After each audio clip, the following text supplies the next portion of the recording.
Good evening, and welcome again to the Troglodyte's home.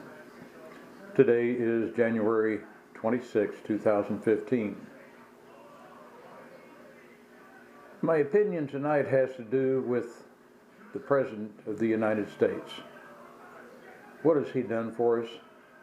I'm talking about the guy who doesn't know what his real name is. This is a guy in the White House who can't prove who he is. Is he Barry Soetoro, who attended Columbia University as a foreign national? Is he Barack Obama, who the District of Columbia has no record for? His ID card, I believe, at the University of Columbia was number 600-962-0110-54355. That's Barry. And it lists him as a foreign national. Can't believe it.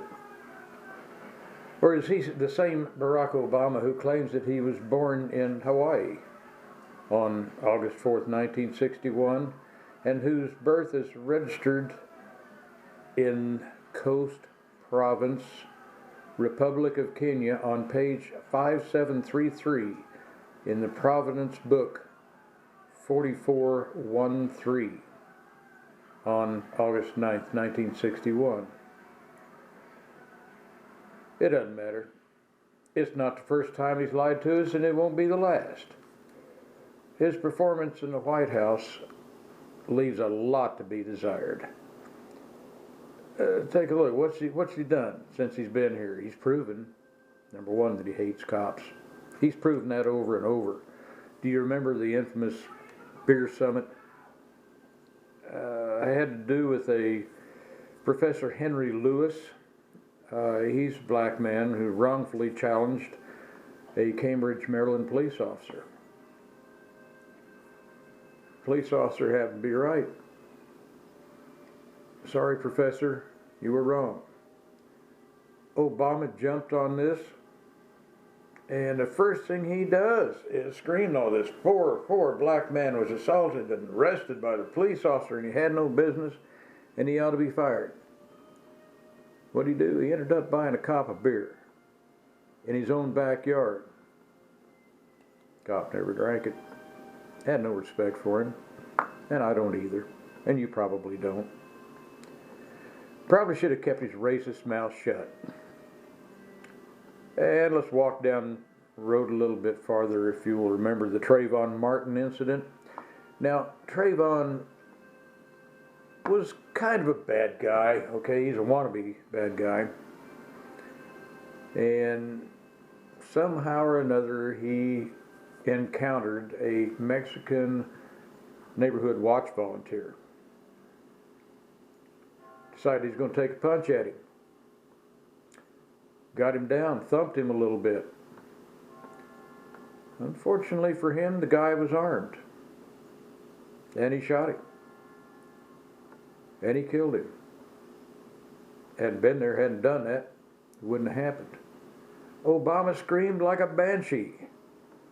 Oh, that man killed a kid that looked just like the son I would have had. You know, I seriously believe if Obama had a son, he would have probably acted just like Trayvon Martin, and probably with his father's blessing. But that's neither here nor there, not for me to say. Again, he was wrong. He should have kept his racist mouth shut. A little farther down the road we'll go, and we're going to talk just a little bit about Ferguson, Missouri. Now here is a large black individual who committed a felony. He beat hell out of a police officer and tried to take his gun and shot himself in the process. He's a bad guy.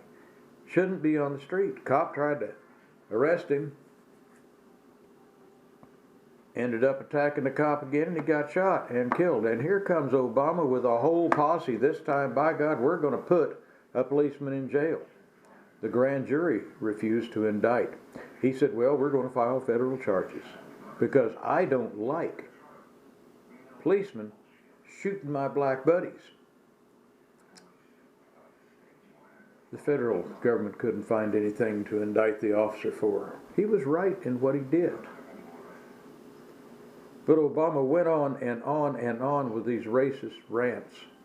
And he and his buddy Sharpton and Eric Holder created problems all throughout the country. Got people riled up. He got policemen shot. He got policemen killed because of his racist rants and ideas.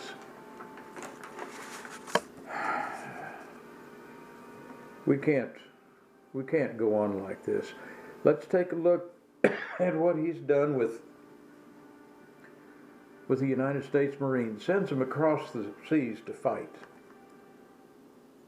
They leave their jobs. They go defend this country. They came back looking for the jobs that they left. The jobs weren't there. Do you know why the jobs weren't there? Because he made those jobs available to all the illegals that he encouraged to come into this country since he's been President of the United States. He's trying to destroy this country. He's doing everything he can for the Muslims. He's doing everything he can for the illegals. I've had enough. Ladies and gentlemen, I've had enough. So here's what the Troglodyte intends to do. I'm throwing my hat in the ring. I'm going to run for president. I'm going to take the illegals back to Mexico. Jose, Carmelita, Juan, it's time to get on the bus. And for you, Ali, and Hussein, and whatever your name is when you wrap your head up with a towel, it's time for you to get out of here. Don't plan on flying, because you ain't going to. Can't be trusted. So we'll get you a boat.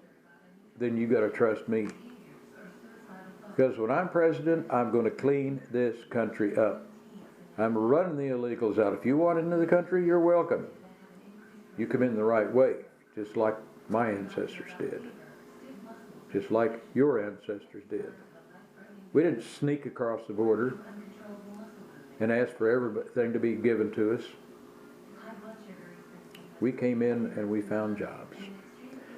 And that's what these people need to do if they intend to stay here. You come in here legally, you apply for citizenship, you get a friggin' job, you stay off the welfare, you quit having babies, and go to work. The next thing we're going to do is clean up Congress.